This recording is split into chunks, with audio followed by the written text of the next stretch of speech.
Setelah Rasulullah 13 tahun di Mekah, dakwah siang malam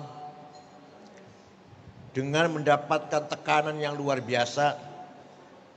Bahkan beberapa sahabat menjadi korban kekejaman Quraisy. 2 sahabat yang terbunuh, yaitu Yasir, bapaknya Ammar bin Yasir, dan ibunya Sumayyah yang dibunuh oleh Abu Jahal. Rasulullah 13 tahun dakwah Islam di Mekah hanya mendapat pengikut kurang lebih 120 orang. Itulah as-sabiqunal awwal. Puncaknya adalah ketika Bani Hashim diembargo oleh orang Quraisy, tidak boleh berhubungan. Mereka diembargo di sebuah jurang Syib Amir. Sekarang sudah nggak ada, jadi jalan tol sudah. Terpaksa setelah itu Rasulullah mencoba dakwah ke kota lain, yaitu kota Taif. 1 bulan di sana dakwah di Taif, tidak seorang pun masuk Islam. Tidak satu orang pun menerima dakwah Rasulullah. Bahkan beliau diusir dan dilempari batu. Beliau hanya ditemani 1 orang, sahabat Zaid bin Harithah, budak hitam. Beliau pulang ke Mekah dengan berdarah-darah. Kemudian Allah memberikan mukjizat Isra Mi'raj sepulang dari Taif itu, dengan membawa kewajiban fardu sholat 5 waktu. Datang musim haji, ada beberapa jamaah haji dari Yathrib. Kota itu dinamakan Yathrib karena yang membangun kota tersebut namanya Syekh Yathrib bin Laud bin Amliq bin Sam bin Nuh. 12 orang masuk kota Mekah. Ada isu sangat santer, ada orang gila namanya Muhammad, suka ngigau Al-Quran, padahal jangan ngigau. Kesini berita demikian, ke sini sama aja, ke sana juga ramai sekali. Seluruh kota Mekah memberitakan ada orang gila namanya Muhammad, tukang ngigau. Akhirnya 12 orang penasaran, ini berita yang santer kok tentang orang gila ini. Ini mana suara Surabaya? Suara Surabaya memberitakan terus ya. Jawab pos juga suara Surabaya. Penasaran orang 12 itu. Dicari orang gila tersebut. Jumpa di sebelah kanannya Jumrah Aqabah. Nabi sedang sholat. Setelah selesai sholat, orang 12 pemimpinnya itu berkata, innahu laisa bimajnun. Ini orang bukan orang gila. Innahu lan nabi alladzi tawa'ada bihi alaina yahud. Ini nabi yang sedang ditunggu-tunggu oleh Yahudi. Karena di Yathrib ada orang Yahudi, 3 suku. Di Mekah enggak ada. Orang Yahudi di Madinah, di Yathrib, kalau bertengkar dengan orang Arab, ada 2 suku orang Arab, Aus dan Khazraj. Kalau Yahudi 3 suku, Bani Qainuqa, Bani Quraidah, Bani Nadir. Kalau bertengkar dengan orang Arab, awas, nanti sebentar lagi ada nabi besar, nabi akhir zaman, akan saya usir kamu dari sini. Selalu ngomong gitu. Sebentar lagi, ini menurut kitab suci saya, sebentar lagi tanda-tandanya sudah dekat, akan lahir nabi besar, khatimul aulia, khatimul anbiya, dan akan menegakkan keadilan. Kamu akan saya usir. Nah, kata orang 12 ini, jangan sampai kedahuluan Yahudi. Ayo kita ikut nabi ini. Nanti kalau ketahuan Yahudi dulu nanti yang ikut. Maka orang 12 masuk Islam. Ini cerita singkat loh. Kalau rinci ya 2 tahun. Tahun depannya dari Madinah haji 72 orang langsung ketemu dengan Rasulullah di situ. Ringkas cerita, mengajak beliau pindah ke kota Yathrib. Nahnu ansaruk, kami penolongmu, kami siap menjadi backingmu, pindah ke Yathrib. Kita mulai dakwah dari kota Yathrib. Di sini nggak mungkin, di Mekah nggak mungkin. Maka Nabi memutuskan menerima ajakan orang Yathrib tersebut. Permisi pada pamannya Abbas belum mengizinkan, maka mulailah orang Islam Mekah hijrah ke kota Yathrib. Nabi pun akhirnya hijrah dengan Sayyidina Abu Bakar. Ringkas cerita gitulah. Sampai di sana Rasulullah mendapatkan masyarakat yang majmuk, bineka, plural.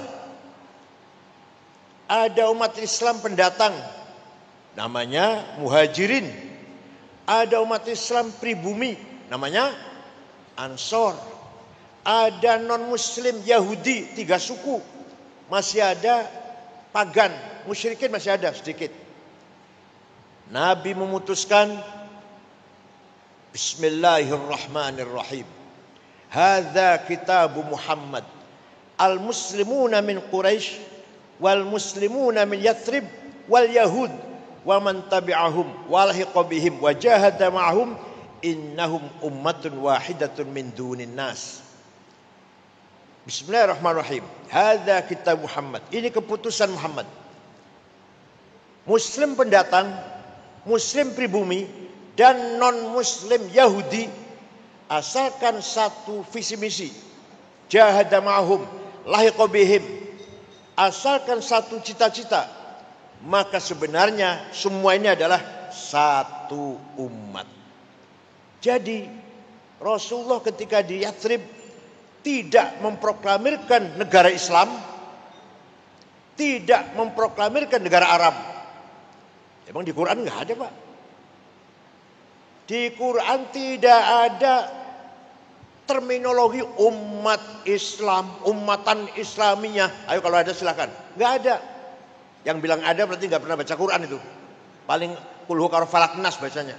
Ayat kursi, tahlilan. Kalau kita baca Quran, tidak ada dalam Quran secara eksplisit umatan Islamiyah. Jadi umat Islam itu nggak ada. Jangankan negara Islam. Umatan Arabiyah nggak ada. Nah, Nabi membawa misi, wa kadzalika ja'alnakum ummatan wasata. Umat wasata yang ada. Umat yang bermartabat, yang keren, yang disegani oleh seluruh umat yang lain. Isinya umat wasaton itu pendatang, pribumi, non-muslim. Arab, non-Arab. Muslim, non-muslim. Dimulai dari Yathrib. Nabi sering atau selalu pesan, wala udwana illa 'alal zalimin. Tidak boleh ada permusuhan kecuali kepada yang melanggar hukum, yang zalim. Kalau tidak zalim, orang baik-baik, beda agama, beda suku, beda budaya, tidak bisa dijadikan alasan permusuhan. Wala udwana illa 'alal zalimin. Itu khatib-khatib Jumat biasa ngeluarin itu ya, biasa ya. Biasa ngeluarin itu kan. Tapi mereka nggak sadar apa artinya, nggak sadar mereka. Tidak boleh ada permusuhan karena beda suku, Cina, Arab, Yaman, nggak boleh. Apalagi Eropa misalkan. Asal orang itu baik-baik, harus kita hidup bersama. Husnul muasyarah, husnul muamalah, husnul musyarakah. Interaksi dengan baik, bergaul dengan baik, dan membangun kebersamaan dengan baik. Setelah Nabi Muhammad menerima misi dari Allah agar membangun ummatan wasaton, Nabi memberikan nama negara tersebut Madinah. Bukan negara Islam, bukan negara Arab, negara Madinah, mutamaddin, madaniyah, civilized. Semua penduduk Madinah diberlakukan sama. hak dan kewajiban sama, di mata hukum sama. Suatu ketika ada sahabat di pasar bertengkar dengan Yahudi. Kemudian pertengkaran semakin memuncak, sahabat nempeleng, mati. Yahudinya mati ditempeleng, nggak niat membunuh, nggak. Rupanya sakti tangannya dulu. Mati. Nabi marah besar dengan mengeluarkan statement, man qatala dhimmiyan fa ana khasmuhu yaumal qiyamah wa man kuntu khasmahu falam yashum maraihatal jannah. Barang siapa membunuh non muslim, nanti hari kiamat berhadapan dengan saya. Dan barang siapa berhadapan dengan saya, jangan harap masuk surga. Luar biasa ini, luar biasa. Seorang nabi memberi proteksi kepada non muslim.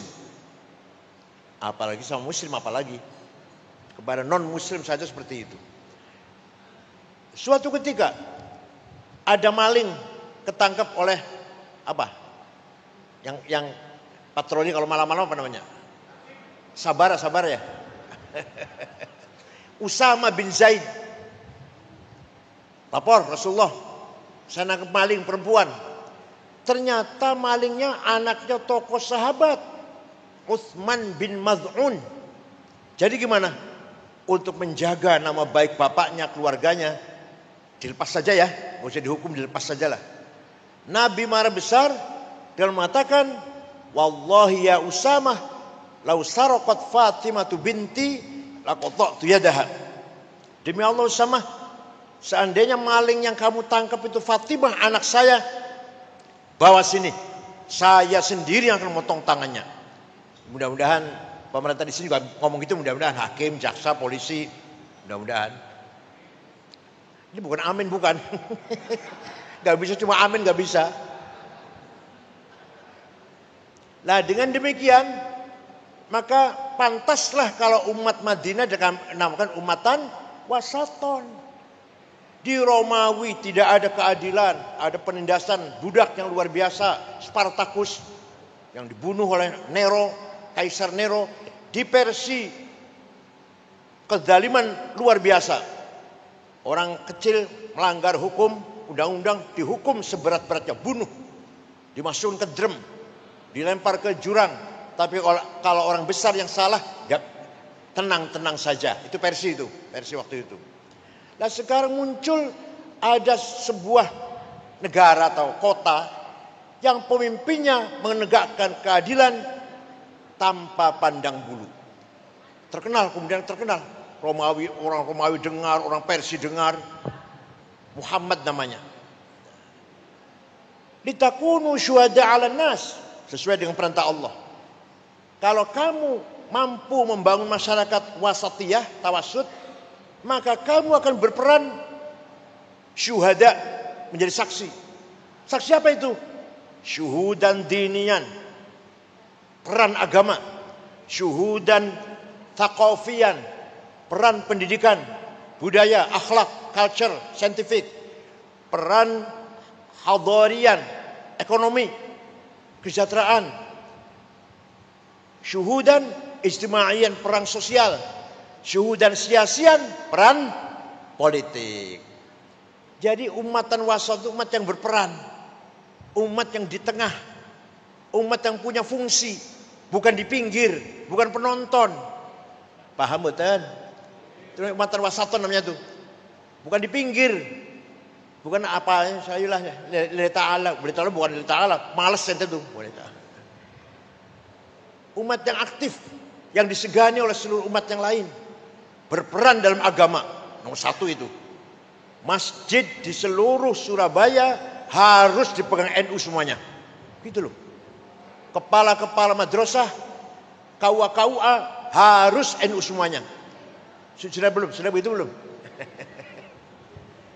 Syuhudan thaqafiyan, yang mewarnai pendidikan. Tidak harus menjabat ya. Yang mewarnai pendidikan di Surabaya harus warna semangat NU. Kalau kita mampu syuhudan thaqafiyan. Peran akhlak, peran budaya harus kita menjadi pelopor akhlakul karimah. Yang lain silahkan rusak.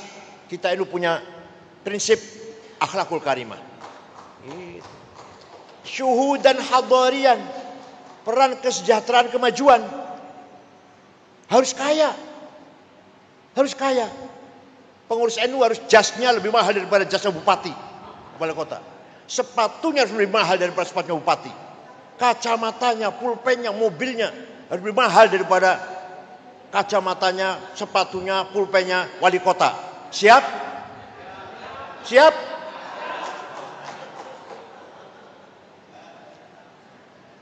Harus mampu, peduli dalam bidang kesejahteraan. Mengangkat harkat hidup masyarakat anggota NU. Bagaimana caranya? Jadi umatan wasat itu umat yang keren, bermartabat, berperan. Bukan penonton, bukan di pinggir. Pemimpin, ketua, komandan, panglima, direktur, wali kota, bupati, gubernur. Itu loh. Kalau yang gubernur namanya syuhudan siasian. Direktur bank, syuhudan hadarian. Kepala pasar, syuhudan hadarian. Bos nelayan, ya bos nelayan ya, yang punya kapal nelayan. NU juga itu. Waduh. Ketua koperasi. Apalagi? Itu siasian kalau sama siasian. Itu yang ekonomi ini. Yang pegang BPR, pegang koperasi. KUD, harus NU itu. Namanya syuhudan hadarian. Ilmu, pendidikan, akhlak harus dipelopori oleh NU. Syuhudan tsaqafiyan. Jadi idealnya seperti Nabi Muhammad membangun masyarakat Madinah, beriman, berakhlak, sejahtera, cerdas, pinter-pinter. Jadi Surabaya ini harus beragama yang kuat, akhlaknya mulia, sejahtera, kaya, rata-rata rumahnya 2 lantai, mobilnya Innova semua. Bukan amin ya, ini bukan doa, bukan amin. Jawabnya siap, jawabnya.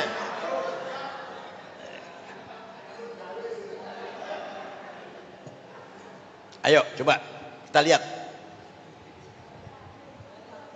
Waliya'lamal ladzina utul ilma annal haqqu min rabbik fayu'minu bih.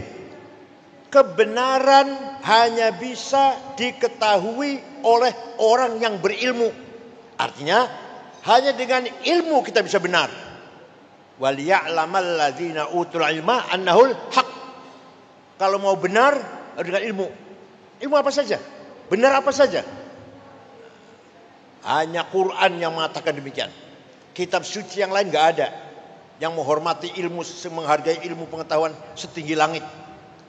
Thalabul ilmi fardhatun. Pinter itu wajib. Kalau pinter itu wajib, bodoh itu dosa. Pinter itu bodoh dosa. Wal yakhshal ladzina law taraku min khalfihim dzurriyyatan dhi'afan khafu 'alaihim. Jangan sampai kamu mati meninggalkan anak cucu yang melarat. Di Quran ini. Jadi kalau kita mati meninggalkan anak cucu yang sejahtera, menikmati tinggalan harta kita. Artinya kaya itu wajib. Kaya itu melarat.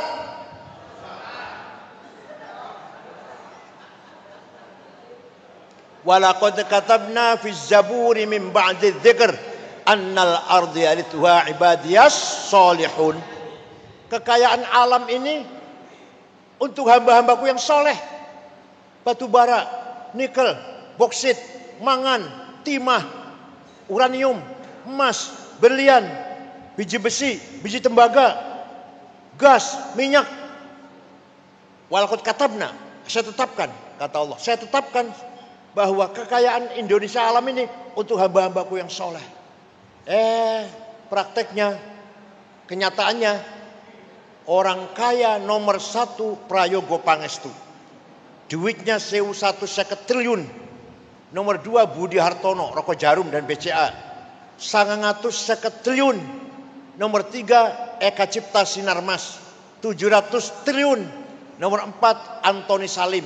Nomor 6 orang Islam Khairul Tanjung.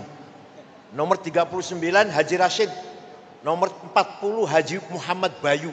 Saya cari, ya orang Sukarno nggak ada. Ini min jumlatil fuqara, semua ini min jumlatil fuqara.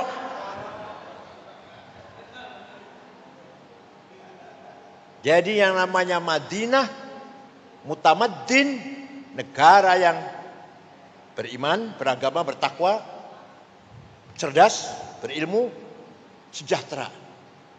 Nah nanti juga syuhud dan sia-sian. Wala tahinu wala tahzanu wa antumul a'laun in kuntum mu'minin. Kamu jangan kalah. Kamu jangan. Jadi menang itu wajib. Kalah itu dosa. Camat NU, lurah NU, wali kota NU, gubernur NU, presiden itu menang itu wajib. Wala tahinu, kamu jangan kalah. Wala tahzanu, kamu jangan di bawah. Wa antumul a'laun, kamu harus di atas. In kuntum ini kalau benar-benar kamu orang beriman. Semua. Saya ngomong berdasar Quran semua ini. Enggak. Bukan karangan saya sendiri, bukan. Nah, kesimpulannya Nabi Muhammad tidak mendeklarasikan negara Islam, tidak mendeklarasikan negara Arab, negara Madinah, civilized. Jadi apa artinya? Artinya Quran tidak mementingkan legal formal, simbol enggak. Yang penting peranannya. Bukan namanya negara Islam, tapi TKW podo hamil. Negara Islam, tapi TKW podo meteng. Majikan biasa merkosa pembantunya. Majikan mendolimi pembantunya. Itu Islam itu. Begitu Islam. Memalukan dong. Negara Islam, tapi zalim, korupsi segala macam. Memalukan. Negara Madinah, negara yang adil, makmur, sejahtera. Ini konsep nasionalisme. Konsep watoniyah. Kalau bahas sekarang. Nah, dah. Tinggal dulu. Tahun 1924 Khilafah Utsman, sistem khilafah sejak Sayyidina Abu Bakar. Sejak Sayyidina Abu Bakar, Umar, Utsman, Ali, dinasti Umayyah, dinasti Abbasiyah, kemudian Utsmaniyah, Ottoman. Tahun 24 bubar. Khilafah bubar. Ya, negara agama sudah nggak ada, negara Katolik, negara Islam, negara nggak ada sudah. Agama tidak jadikan nama negara, tidak. Teritorialnya agama, negara Islam batasnya ini, negara Katolik enggak, sudah hilang itu. Yang menghilangkan apa? Seorang pemikir, ideolog dari Prancis, namanya Ernest Renan, tahun 1895, menawarkan konsep negara kebangsaan, bukan negara agama, negara kebangsaan. Tamadun tadi, tamadun Rasulullah. Nah, yang membubarkan Khilafah Utsman namanya Mustafa Kamal Ataturk. Kenapa bubar? Karena khilafah waktu itu lemah, la haula wala quwata. Wilayahnya dijajah semua. Irak, Mesir, Sudan dijajah Inggris. Suriah, Lebanon, Aljazair, Tunis dijajah Prancis. Libya dijajah Itali, Indonesia, Belanda. Khalifahnya la haula wala quwata. Khalifahnya lemah, la haula wala quwata. Akhirnya Mustafa Kamal Ataturk membubarkan sistem khilafah menjadi negara modern republik nasionalis Turki. Lah wilayahnya khilafah gimana yang luas sekali. Terserah situ. Silakan urus masing-masing. Kami nggak tanggung jawab.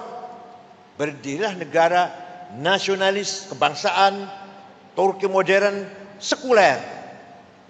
Nama tidak boleh ke Arab-Araban. Muhammad nggak boleh, Mehmet. Khadijah nggak boleh, Cetice. Ayub nggak boleh, Eop. Bahasa Turki itu, lidah Turki. Kalau Muhammad ini orang Arab, kamu bangsa Arab namanya, bukan bangsa Turki. Pakai gamis kopiah putih di luar masjid dilarang. Dalam masjid boleh, dalam masjid. Jadi imam itu kalau datang pakai celana, masuk masjid baru pakai gamis. Jadi tinggal di masjid. Nah, simbol-simbol khilafah nggak boleh. Bahkan di kota Ankara, ibu kota baru Turki, tadi kan Istanbul, beda ke Ankara, azan diganti bahasa Turki. Kementerian Haji dan Wakaf dibubarkan. Yang mau haji silakan, tapi ngurus sendiri. Negara nggak memberi fasilitas, ngurus sendiri. Sound system di masjid dilarang. Itu tahun 24. Mustafa Kamal berpegang teguh dengan ideologi nasionalisme yang dikonsep oleh Ernest Renan. Nah, ringkas cerita, tahun 30-an ada seorang pemimpin Arab beragama Kristen Ortodok dari Suriah, Damaskus, namanya Mitchell Aflaq. Membentuk partai politik. Jadi setelah bubarnya khilafah, umat Islam terombang-ambing, belum ada partai politik.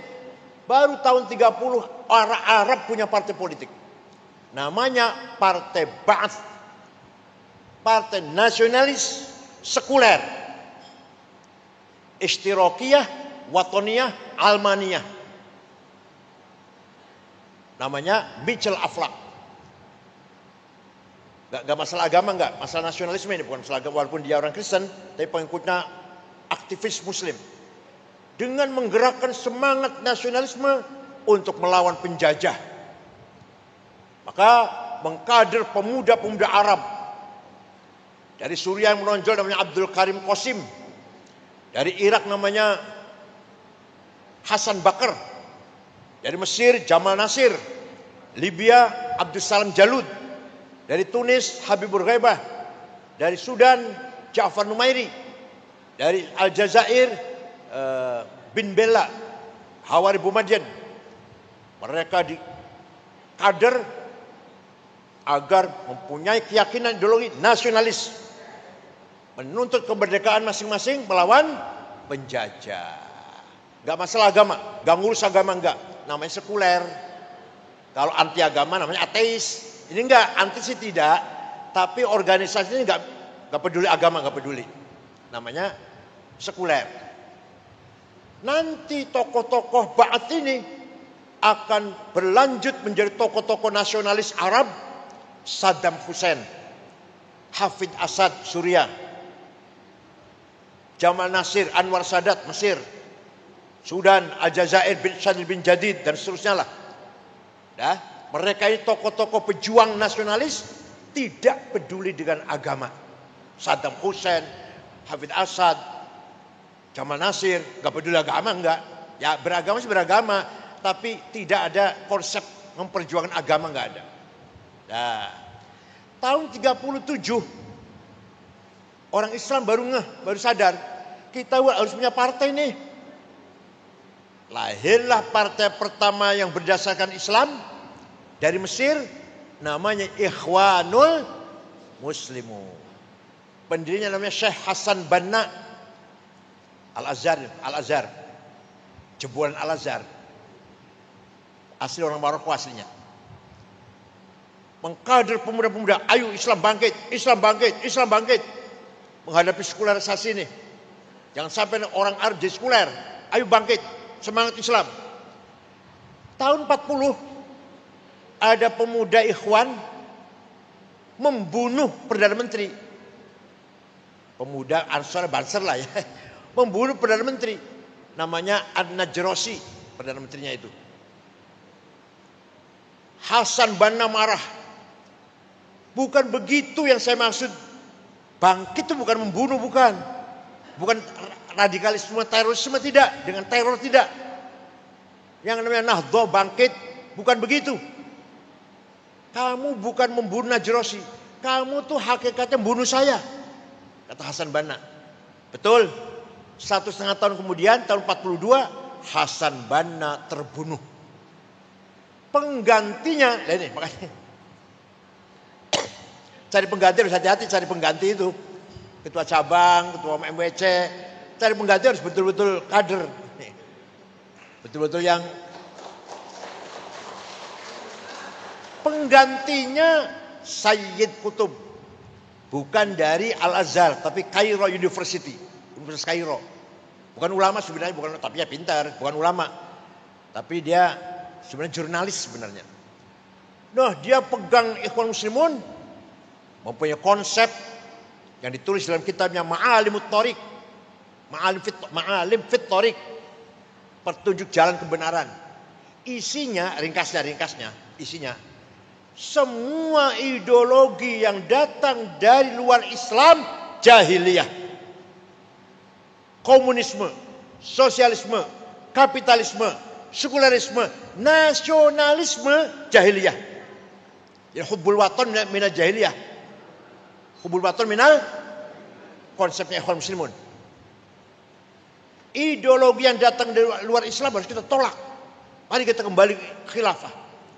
Nah, tahun 65, ringkas cerita nih, ini ringkas cerita. Kalau nggak ringkas 2 tahun ngomong gini. Tahun 65, Ikhwan mencoba kudeta pada zaman Nasir. Gagal, 6 ulama tokoh Ikhwan digantung. Ditonton oleh rakyat di Medan Tahrir, Tahrir Square. Said Qutb, Husain Hudaybi, Umar Tilimsani, Al-Ashmawi, Zaki Muhandis, namanya yang digantung. Ikhwan dibubarkan oleh zaman Nasir, partai yang terlarang lah. Di situ sudah ada partai Watoniyah, partai nasionalis ada sudah, partai zaman Nasir. Ikhwan dibubarkan tahun 65, tahun 69 lahir kelompok lebih radikal dari para Ikhwan. Namanya Jamaah Takfir wal Hijrah. Semua orang kafir. Al-Azhar semua kafir, Al-Azhar itu ulama-ulama kafir semua itu. Syekh-syekh tarekat, hufadzul Quran, kafir kecuali mereka yang enggak kafir. Pendirinya namanya Syukri Ahmad Mustafa. Syukri Ahmad Mustafa 69. Tahun 80-an membunuh Menteri Agama Mesir, Menteri Haji Waqaf, namanya Dr. Husain Az-Zahabi yang punya karangan At-Tafsir wal Mufassirun. Kemudian membunuh wartawan senior, wartawan Koran Ahram, Yusuf Sibai. Puncaknya tahun 81 bulan Oktober tanggal 5 membunuh Presiden Anwar Sadat. Hosni Mubarak jadi presiden, mereka babat habis, tangkap bunuh. Masih ada sekelompok yang nggak terbunuh. Antara lain namanya Aiman Az-Zawahiri namanya. Pergi ke Afghanistan melawan Soviet. Itulah pendiri Al-Qaeda. Jumpa di sana dengan orang Saudi namanya Usamah bin Laden yang tadinya mujahidin, dibiayai oleh Saudi melawan Soviet. Soviet bubar, lari, Raja Fahad panggil, pulang. Sudah selesai, jihadnya selesai, udah Soviet udah lari.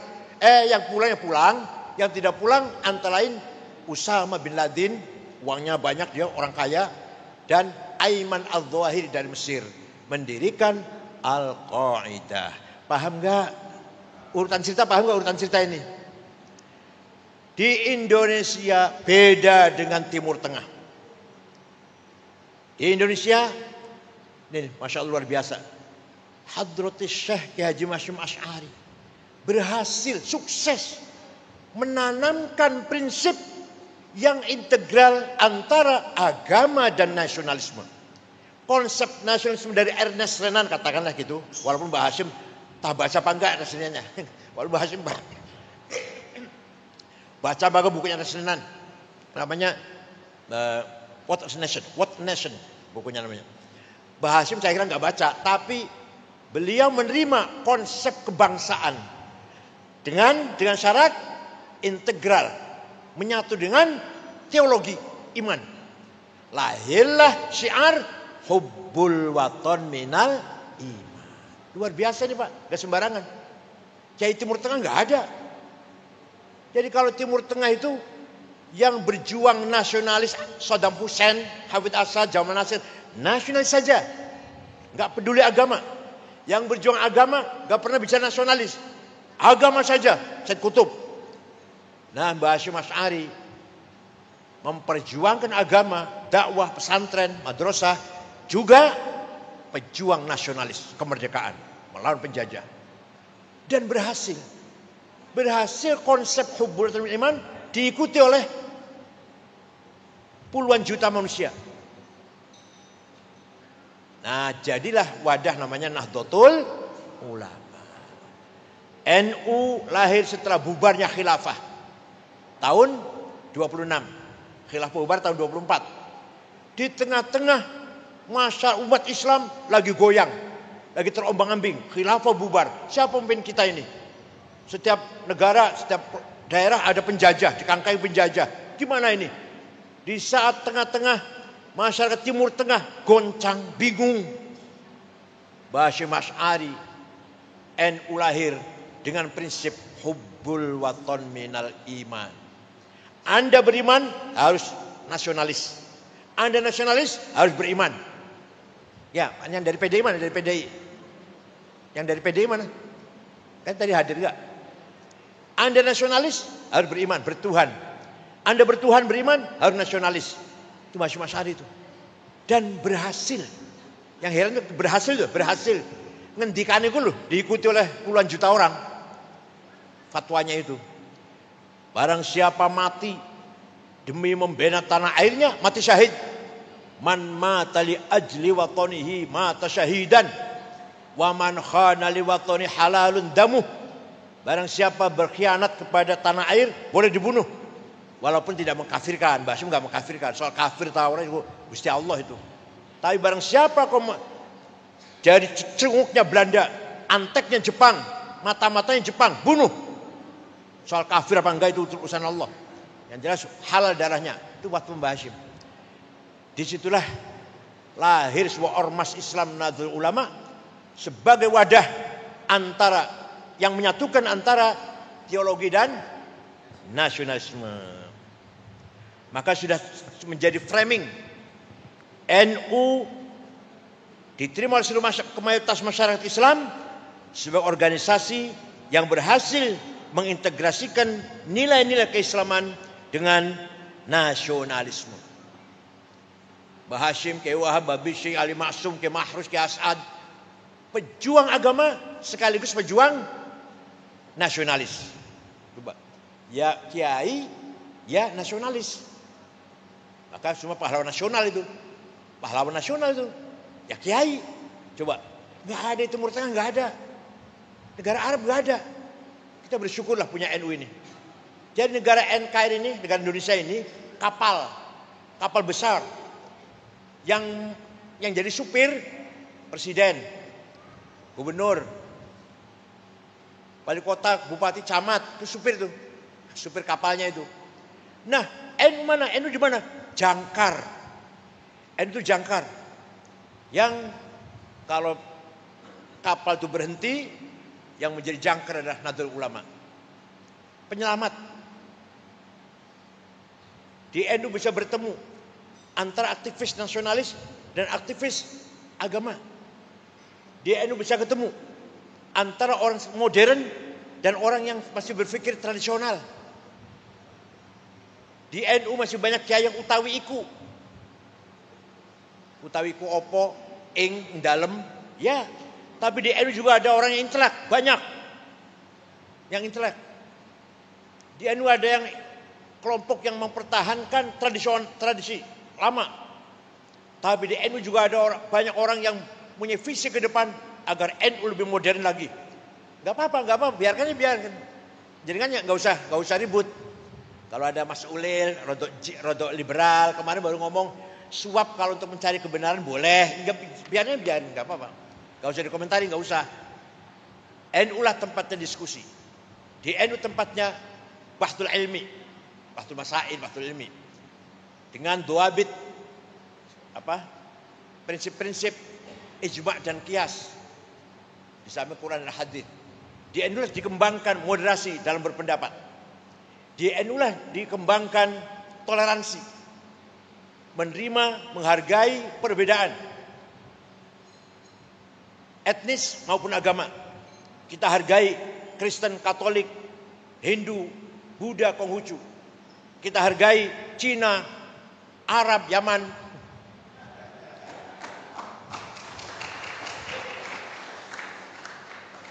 Atau orang bule lah yang hidup di, apalagi yang suku asli Nusantara harus saling menghargai. Jawa, Sunda, Madura, Melayu, Batak, Dayak, Ambon, Bugis, harus kita saling satu sama lain menghargai. Itulah sesuai dengan negaranya Rasulullah, negara Madinah. Luar biasa. Yang sangat menonjol, fatwa resolusi Hasyim Asy'ari. Nikah mau datang, tentara Inggris dipimpin oleh Brigjen Malabi mau datang, alasannya mau mencari orang Belanda yang ada dalam penjara. Kan Jepang kan memenjarakan orang Belanda. Masih banyak dalam penjara Indonesia ini yang orang Belanda yang dipenjara Jepang. Maka kedatangan nikah itu alasannya untuk mencari orang-orang Belanda yang dalam penjara. Oke. Ternyata membawa senjata berat. Membawa pesawat tempur.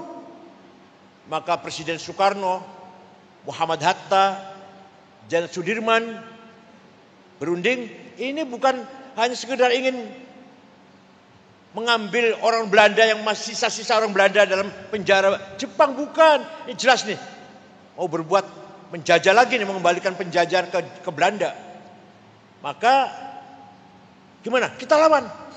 Waduh, tentara baru istirahat, baru bernapas. Itu kan Oktober tuh. Jadi Agustus, September, Oktober, tentara baru istirahat. Jadi gimana?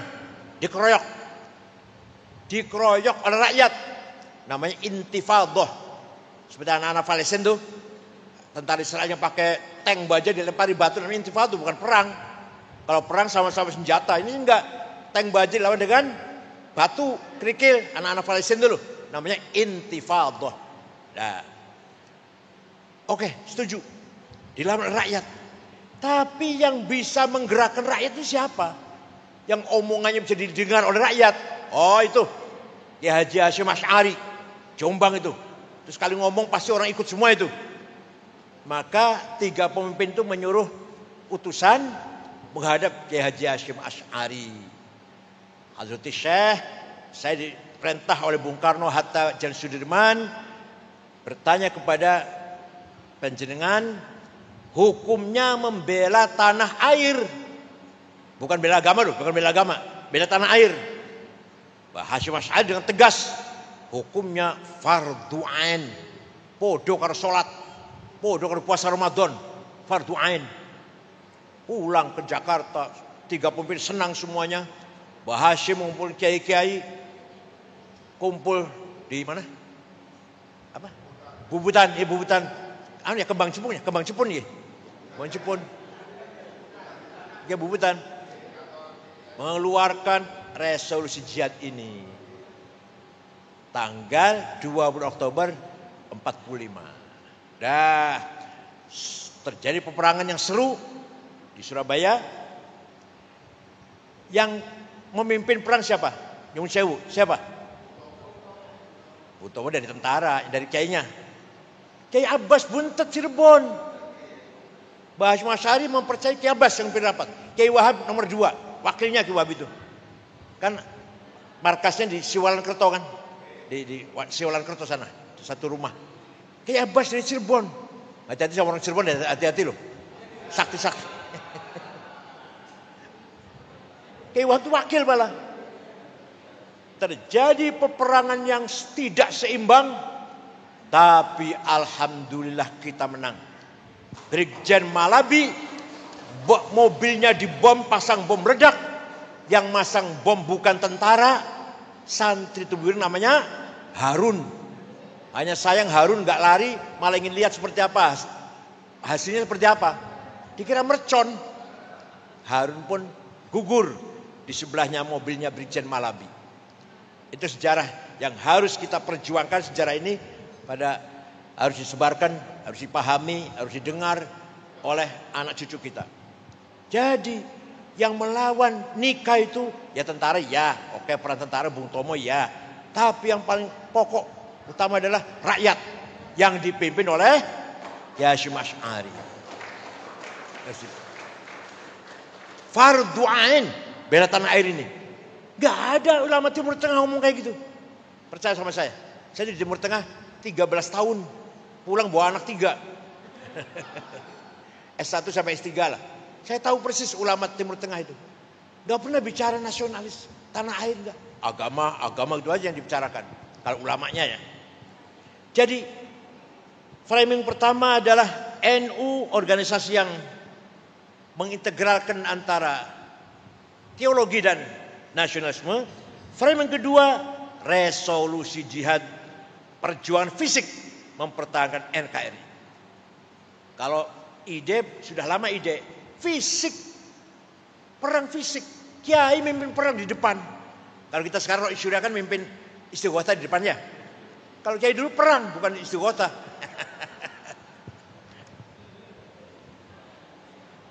Framing resolusi jihad yang dikeluarkan oleh Mbah Hasyim Asy'ari pada tanggal 22 Oktober 45 sebagai monumental dalam sejarah perjuangan kemerdekaan Indonesia. Ringkas ceritanya, walhasil kalau tidak ada resolusi Hasyim Asy'ari, kita akan sejarah kita akan berubah. Barangkali kemerdekaan kita bukan 17 Agustus, bukan. Ya. Tanggal 18 Agustus rapat BPUPKI, Badan Persiapan Indonesia dulu. Antara Wahid Hasyim antara lain. Tadinya ada 7 kata kan? Dengan berkewajiban menjalankan syariat Islam. Yang dari Indonesia Timur, yang Kristen, enggak setuju. Itu nanti jadi negara Islam ini, bukan negara kebangsaan. Enggak setuju saya. Kalau dipaksa kita keluar dari Indonesia. Mau merdeka sendiri, kata orang Kristen yang Indonesia Timur, NTT atau Ambon lah. Kiai Wahid Hasyim pulang ke Jombang. Belum ada WA ya. Pulang ke Jombang. Lapor pada ayahnya, gini. Mbah Hasyim Asy'ari jawab, ya nanti malam tak sholat dulu. Malamnya sholat, besoknya Wahid kembali ke Jakarta. Saya setuju. 7 kata dicoret. Dengan berkewajiban menjalankan Islam, coret, saya setuju itu. Kenapa? Yang penting negara ini kuat dulu, bersatu dulu. Setelah negara ini kuat, maka kita berjuang di atas negara yang kuat itu. Dakwah, pesantren, madrasah, pengajian, istighothah di atas negara yang persatuannya kuat. Aduh, bener banget Pak, bener sekali itu. Bukti. Afghanistan mujahidin sukses, berhasil, Masya Allah, luar biasa itu, melawan Soviet terbirit-birit lari dari Afghanistan. Lalu kita tahulah betapa canggihnya senjata Soviet, dilawan para mujahidin, lari, sudah kalah. Begitu bebas dari Soviet, pecah Taliban, negara Islam. Burhan Rabbani yang jadi presiden dibunuh itu, dia presiden, hafal Quran, keluar Al-Azhar, dibunuh itu oleh Taliban, kafir katanya, attack Amerika. Kalau Burhan Rabbani enggak, negara kebangsaan, negara nasionalis. Yang Taliban negara Islam, perang karpe dewe. Negaranya belum kuat, baru merdeka, sudah bicara tentang negara konstitusinya Islam apa nasionalisme? Sampai sekarang tuh belum kuat persatuannya. Kalau di kita enggak tuh, Mbah Hasyim Asy'ari itu. Yang penting Indonesia bersatu dulu, kuat dulu eksistensinya, persatuannya. Kalau dia kuat, ayo di atas negara yang kuat itulah. Pesantren, madrasah, dakwah, aktivis ormas Islam. Di atas negara yang sudah kuat. Nah kalau negaranya nggak kuat, ya Afghanistan itu belum bersatu, belum beres persatuannya. Sudah Islam nasionalis, perang saudara nggak karu-karuan. Maulid Nabi dibom,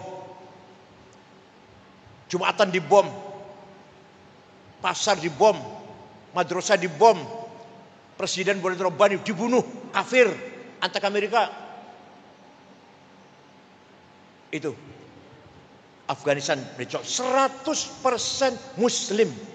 Hanya 7 suku Afghanistan. Kita sukunya lebih dari 400. Agama ada 6 yang resmi, belum yang gak resmi. Gotoloco, Sabtodarmo, Sambelun, Subud, Sunda Wiwitan, Karuhunan, Kapitayan, Kaharingan, Darmo Gandul. Alah. Coba kita mau ngadain pesantren, masjid, mau bangun apa harus ada IMB? Ya harus sih. Gampang diurus nanti belakangan, ya gitu ya. Ya. Bangun masjid tanpa IMB kan? Bangun madrasah tanpa IMB kan? Pesantren nggak ada IMB-nya kan? Iya nanti gampang diurus belakangan. Nggak apa-apa, pemerintah diem aja. Maulid Nabi malam-malam, isi wota malam-malam, 10.000, 20.000 orang dibiarkan oleh negara yang berdasarkan Pancasila, nggak berdasarkan Islam tidak.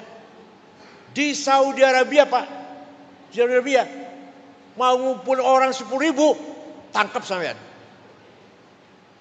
Mau bangun madrasah tanpa izin, tangkap. Di kita bangun madrasah dulu, peletakan batu pertama dulu. Biayanya dari mana? Ya di jalan seser, gitu ya. Bangun masjid batu pertama, dan mana dananya?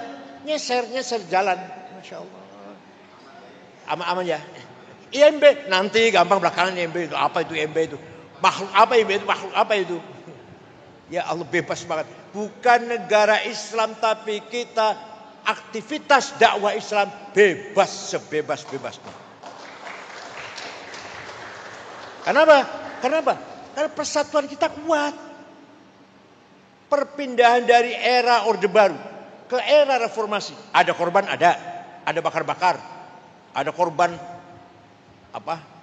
nyawa banyak, ya termasuk banyak lah, perkosaan juga banyak, tapi hanya 6 bulan setelah berdiri multi partai, ada berapa? 54 partai ya, selesai, tinggal meneruskan reformasi aja ini. Di Afghanistan 40 tahun, di Irak belum selesai, Libya setelah terbunuhnya Gaddafi belum aman, Somali, Suriah, mudah-mudahan selesai lah. Tapi udah bertahun-tahun itu konfliknya. Kenapa? Karena persatuannya kurang kuat. Watoniyahnya, nasionalismenya kurang kuat. Kita reformasi ada korban. Ada darah mengalir. Di mal-mal itu anak-anak dibakar. Di Jakarta, terutama Surabaya ada sedikit ya. Surabaya juga ada sedikit. Yang paling banyak Jakarta. Makassar ada sedikit. Cina diperkosa, bakar rumahnya, tokonya. Ada memang korban. Tapi 6 bulan. Setelah itu ada pemilu multi partai, 54 partai. Sah. Baru tenang. Ya Allah, ini kalau di Afghanistan belum selesai nih.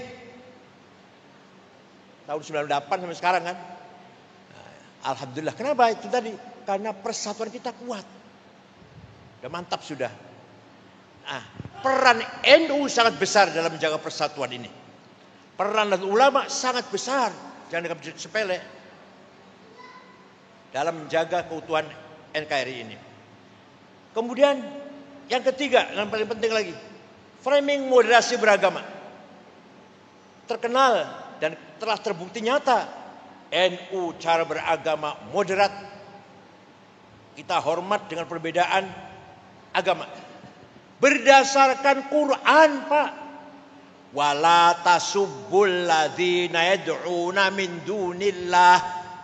Jangan kamu mencaci maki orang yang tidak menyembah Allah. Jangan mencaci maki orang Kristen, Katolik, Hindu, Buddha, Konghucu. Quran. Wala tasubbul ladzina yad'una min dunillah fayasubbul adban bighairi ilm kadzalika zayyana likulli ummatin amalahum thumma ila rabbihim marji'uhum fayunabbihum bima kanu ya'malun. Masing-masing umat punya kebanggaan sendiri-sendiri, agamanya, bahasanya, budayanya harus kita hormati. Agama Kristen budayanya seperti ini, bahasanya seperti itu, kita hormati.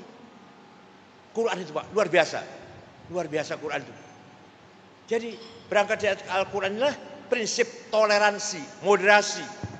Tidak boleh fanatik, tidak boleh eksklusif, tidak boleh monopoli kebenaran, nggak boleh. Masing-masing agama membawa kebenaran menurut agamanya masing-masing loh ya. Pak paham tak? Paham tak? Masing-masing agama menawarkan kebenaran.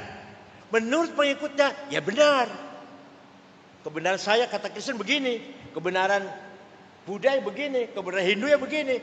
Kita pun bawa kebenaran, menawarkan kebenaran. Ayo kita berlomba menawarkan kebenaran pada masyarakat.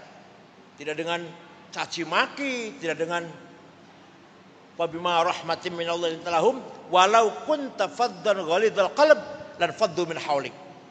Kalau kamu kasar Muhammad, seandainya kamu kasar Muhammad, niscaya orang Mekah lari meninggalkan kamu. Itu turunnya ayat itu ketika Fathu Makkah tahun 8 Hijriah. Nabi masuk kota Mekah diikuti para sahabat 12.000. Orang Mekah ketakutan, dikira Nabi Muhammad mau balas dendam. Ternyata Nabi masuk kota Mekah, al-yaum yaumul marhamah. Hari ini hari kasih sayang. Tidak ada balas dendam. Saya maafkan semuanya. Akhirnya orang Mekah semua masuk Islam. Wa ra'aitan nasa yadkhul fi dinil afwaj. Lihat Muhammad, orang Mekah masuk Islam semuanya. Ya Allah. Tapi Sayyidina Abu Bakar baca ayat itu, turun ayat itu, nangis. Ini pertanda bahwa Muhammad sudah akan berakhir. Yang lain senang, sahabat-sahabat yang lain senang. Orang Mekah masuk Islam semua. Jumlahnya orang Islam sudah 100.000. Karena Mekah paling padat penduduknya waktu itu. Orang yang lain senang, Abu Bakar menangis. Dengan adanya masuk Islam, orang Arab masuk Islam semua, pertanda Nabi Muhammad sudah akan berakhir. Itu Nabi Muhammad memberikan amnesti pada penduduk Mekah yang dulu menyakiti Islam, membunuh, menjemur sahabat Bilal. Saya maafkan. Tidak ada hukum, nggak ada hukuman, nggak ada, balas dendam nggak ada. Dengan demikian orang Mekah semua yadkhuluna fi dinillahi afwaja. Seandainya kamu congkak kayak Rizik itu, kayak Bahar Smith itu, lari orang nggak mau Islam-Islaman.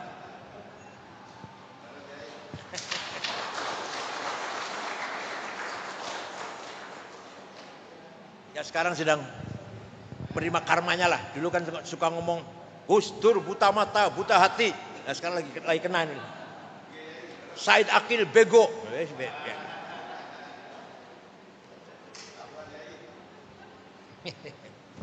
Berkembang dari itu, NU melangkah lebih maju lagi, menawarkan perdamaian global.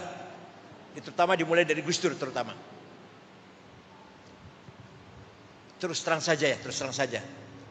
Sebelum ketuanya Gus Dur, Rois Amnya sebelum Pak Kiai Ahmad Siddiq, NU itu masih bermimpi konstitusi negara ini syariat Islam.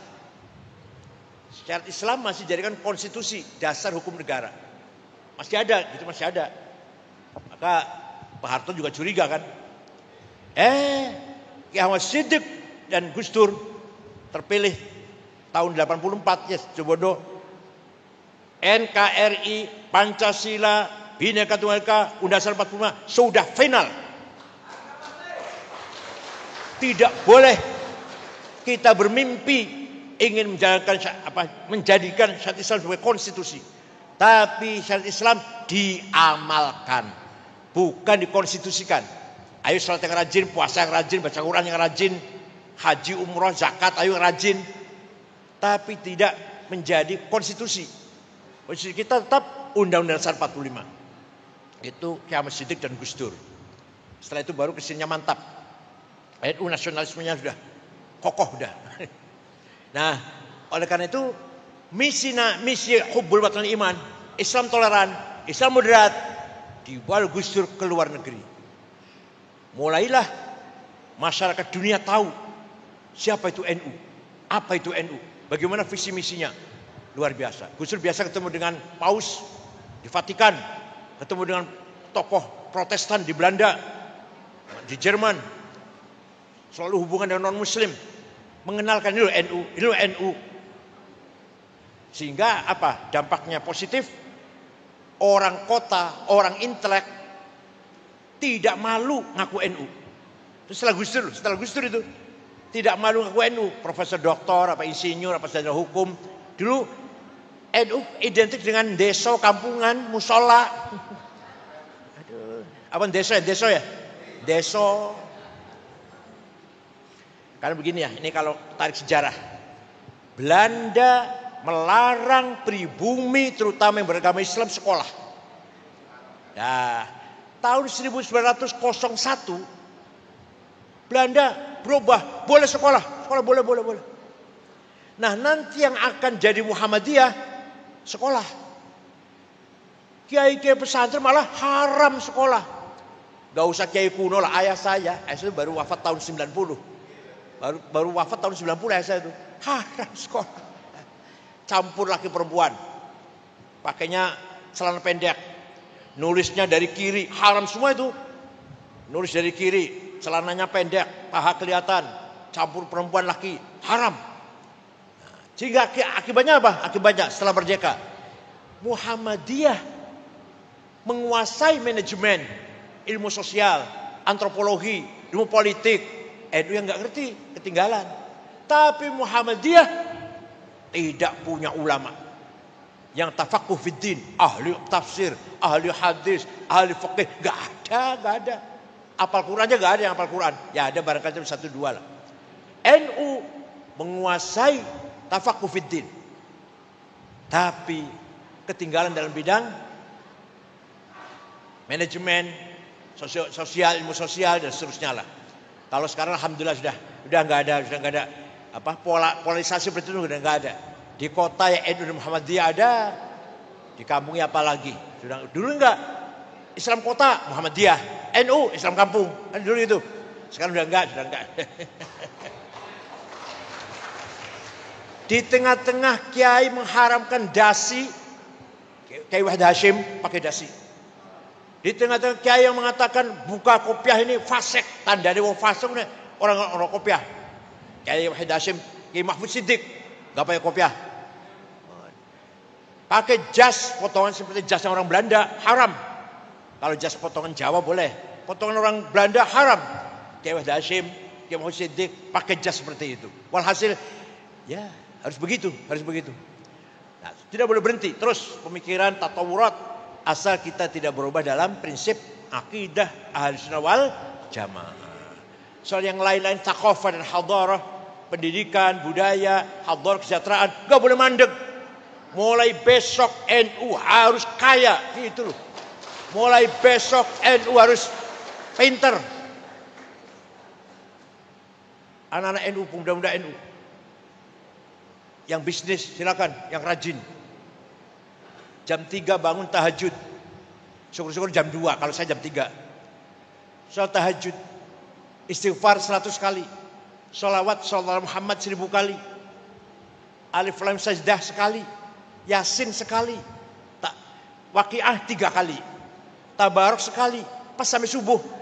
Bar subuh sholat golek duit. Sampai duhur makan siang sholat duhur golek duit. Sampai asar sholat asar cari uang. Sampai maghrib leren. Maghrib leren. Silaturahim, tahlilan, jamiahan. Dengan tetangga, ketemu dengan anak-anak jagongan. Bar isya istirahat, makan malam, tidur, jam 3 bangun. Coba. Bukan saya berarti nyuruh kaya itu mengendorkan ibadah, tidak. Ibadah pun yang rajin. Tahajud tidak boleh ditinggalkan. Malah bagi Imam Abu Hanifah, mazhab Hanafi, witir itu wajib. Witir itu wajib Abu Hanifah.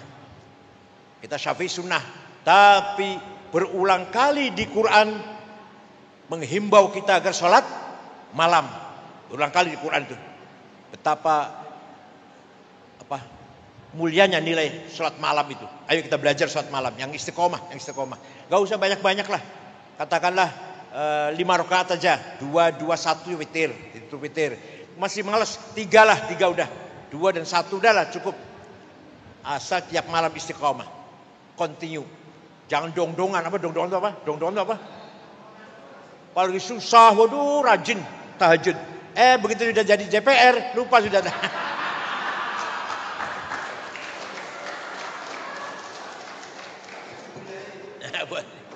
Seumpamanya. Nah, dalam rangka menghadapi era globalisasi ini tidak mudah, sangat berat. Dengan adanya medsos, YouTube, Instagram, TikTok, Google, manfaatnya besar, tapi madorotnya, ya Allah. Film-film porno, melihat film zina itu nggak sembarangan loh, bukan barang kecil itu. Melihat nonton film zina, di akhirat jadi saksi sampean. Mau jadi saksi orang zina? Jadi kalau kita lihat TikTok atau lewat lah, itu dilewat, jangan dilihat, jangan. Yang lainnya berfaedah, ilmu, ceramahnya saya, ceramahnya Gus Baha. Itu manfaatnya. Apalagi Google luar biasa. Kitab apa saja ada di Google. Gak usah kita punya kitab lemari-lemari, dari HP saja. Tafsir, hadis, fikih, tarikh, ilmu kalam, filsafat, sastra ada semua. Nama-nama orang terkenal ada semua. Imam-imam, ulama-ulama, pejuang-pejuang ada, Gus Dur ada, saya ada. Anak saya pun ada. Di Google ada anak saya, Dr. Rihab, RIHAB. Mulai terkenal mulai. Dia psikologi Islam. Itu dokternya ilmu jiwa Islam. Kelebihannya bahasa Arab menguasai, bahasa Inggris menguasai. Itu kelebihannya, itu aja kelebihannya. Kalau dia menguasai buku Arab dan buku Inggris, maka bisa terkenal.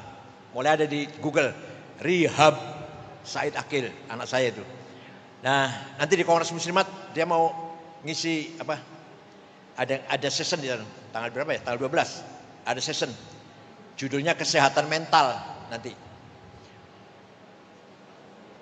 Menghadapi era globalisasi ini, politik global. Amerika dan Cina ingin menguasai dunia ini. Ekonomi global. Standar ekonomi, standar bisnis, standar moneter bukan di tangan kita. Minyaknya dari Saudi, tapi yang menentukan harga bukan Saudi. Timah dari kita, batu bara dari kita, nikel dari kita, tapi menentukan harga bukan kita. Itu era globalisasi namanya. Namanya era globalisasi. Minyak goreng bukan kita, coba lihat. Kita yang bisa menguasai harganya tempe, itu bisa itu. Mendoan, emping, itu bisa itu. Batu bara, nikel, timah milik kita. Yang harga sekian. Itu loh. Luar. Budaya, ini yang paling bahaya lagi. Budaya, akhlak, cara berpikir sudah dikuasai oleh bukan kita. Kita punya prinsip, tapi anak kita wallahu a'lam. Ada yang kalanya terprovokasi oleh ceramah-ceramah di YouTube yang radikal dengan dalil-dalil Quran, ekstrim, teroris. Ada yang terhasut dengan provokasi liberal di YouTube ini. Nah, kalau anak kita nggak dijaga, pasti akan jadi korban globalisasi cara berpikir dalam hidup ini. Ini NU harus canggih betul memasuki era globalisasi yang sangat-sangat penuh dengan persaingan yang luar biasa. Politik, ekonomi, budaya dikangkangi oleh negara besar. Dikangkangi kita ini la haula wala quwata lah. Yang paling bahaya budaya. Ayo. Ya kalau di Surabaya barangkali masih kuat ya. Kalau di Jakarta pakai jilbab malu. Pakai sarung malu. Sudah mulai begitu anak mudanya. Kayak kopiah malu. Tuh satu sisi. Yang sisi lain takbir, sisi lain pakai gamis. Bukannya gamis, padahal badan. Harus dari Surabaya yang pertahankan tawassut wasatiyah, modern tapi tetap prinsip Ahlussunnah wal Jamaah. Tapi kita modern, pakai celana nggak apa-apa, pakai dasi nggak apa-apa, tetap Ahlussunnah wal afdhalul dzikri fa'lam annahu. Pakai dasi itu budaya itu, milik kita, itu harus dipertahankan. Kita kan nggak marem ya, semua diajak gini sama mama. Ayo kita baca Fatihah yang pahalanya untuk Rasulullah, para sahabatnya. Marem boten. Yang marem ilah hadratin Mustafa Rasulullah sallallahu alaihi wasallam wa auliya ilah masyal ardil maghribiha wa bahriha jibaluddin. Padahal kita nggak ngerti apa itu yaminiha wa syamiliha wa shimaliha. Kita nggak ngerti marem kata baca Fatihah. Ilah hadratin Mustafa sallallahu alaihi wasallam wa jami' ali wa sallam kiram wa tabi'in tabi'in ila qiyamati bi ihsan wa auliya ilah masyal ardil maghribiha wa bahriha jibaluddin an yamin shimaliha ulama sadina fiddin. Buatin opo sebus lah. Al-Fatihah marem. Kalau diterjemah malah nggak marem. Gimana? Terjemah yuk. Mari kita baca Fatihah sama-sama. Yang pahalanya kita persembahkan kepada Rasulullah, para sahabatnya, para keluarganya, dan para pengikutnya, dan para wali-wali Allah, dan para ulama. Marem betul? Boten. Itu namanya thaqafah. Budaya, namanya budaya. Nah, apalagi berjanji debat, jangan ditinggalkan. Silakan pakai celana, silakan pakai dasi, silakan perempuan juga pakai celana, silakan asal tutupi aurat lah. Asal tetap berjanjian, tetap debaan, tetap burdahan. Kiai Rois Syuriah harus hafal burdah, berjanji. Kalau nggak hafal jangan diamplopin.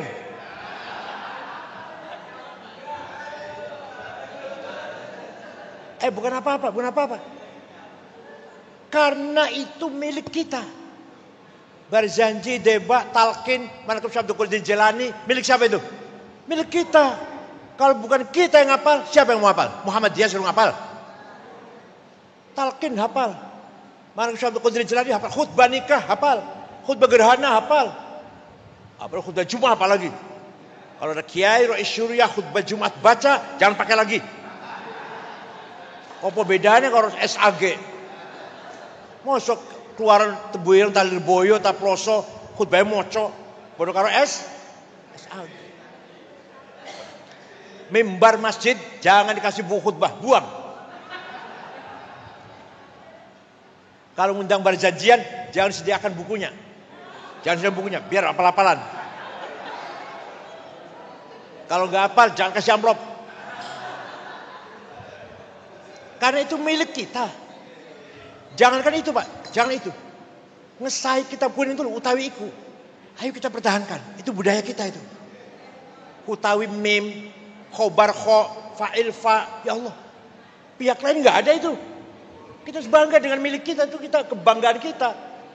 Muhammadiyah nggak punya, Persis nggak punya, Wasliyah nggak punya, Al-Irsyad nggak punya.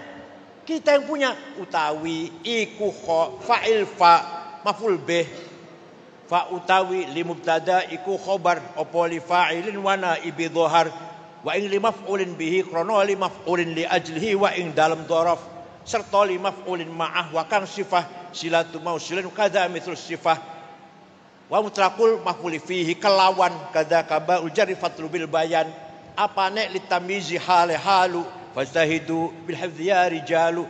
Milik kita itu. Kalau bukan kita pertahankan, ayo siapa lagi? Alhamdulillah mim utawi iku lai kho. Paham betul? Namanya warisan yang kita warisi, thaqafah yang kita warisi dari para leluhur kita. Salat pakai kopiah. Itu juga simbol. Idul Fitri sowan kiai, silaturahmi para kiai atau ada apalah munasabah apalah, sowan kiai itu simbol kita. Orang lain nggak ada itu, orang lain nggak ada. Gembruduk, berbondong-bondong, sowan kiai, cium tangan, itu simbol kita. Pertahankan. Anak kecil diajak, cucu diajak sowan kiai. Supaya nanti sudah terbiasa. Jangan panjenengan tok, cucu diajak supaya kenal kiai. Maulid Nabi, baca barzaji, cucu diajak. Walaupun masih kecil, supaya membiasakan, familiar. Tuh, saya kira itu kesimpulan terakhir.